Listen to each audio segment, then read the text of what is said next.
নমস্কার বন্ধুরা, আমি আজকে নিয়ে এসেছি একটি নতুন ভিডিও। তো আপনারা দেখতে থাকেন ভিডিওটি।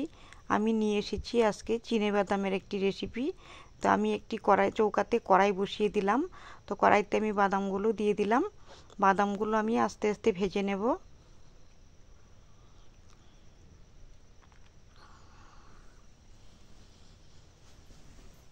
তো বাদামগুলো আমি আস্তে আস্তে ভেজে নিয়েছি। এখন আমি ঢেলে নামিয়ে দিয়েছি।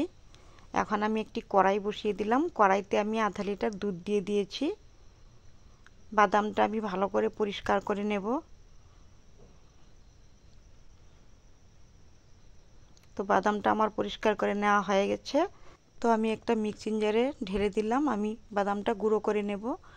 আর দুধের মধ্যে আমি 1 প্যাকেট গুঁড়ো দুধ দিয়ে দিয়েছি।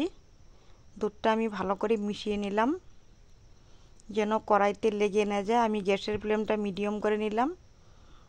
আর আস্তে আস্তে নাড়াচাড়া করতে থাকতে লাগবে। আর আমি দিয়ে দিয়েছি আধা কাপ চিনি। আমি ভালো করে নাড়াচাড়া করছি, দেখুন কড়াইতে যেন লেগে না যায়। আমি 4টা এলাচ ফাটিয়ে দিয়ে দিলাম।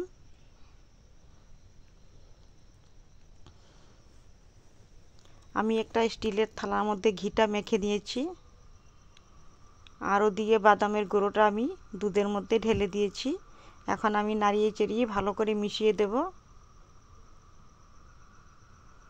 এরকম করে আস্তে আস্তে নাড়তে নাড়তে দুধটা শুকিয়ে যাবে, একটা ডোয়ের মতো তৈরি হবে।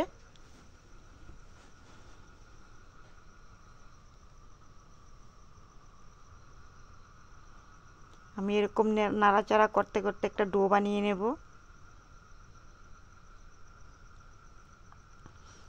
দুধটা অনেকটা শুকিয়ে গেছে, দেখুন।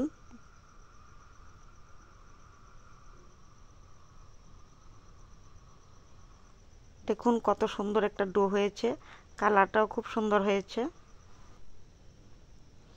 তো আমার ডোটা ভালো করে শক্ত হয়ে গেছে। এখন আমি ঘি মাখা থালের মধ্যে ঢেলে দেব।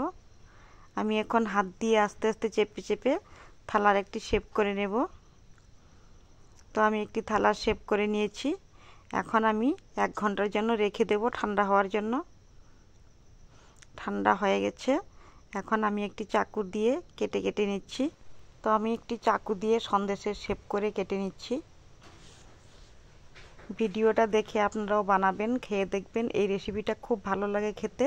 তো আমি এখানেই ভিডিওটা শেষ করছি। আপনারা ভালো থাকুন।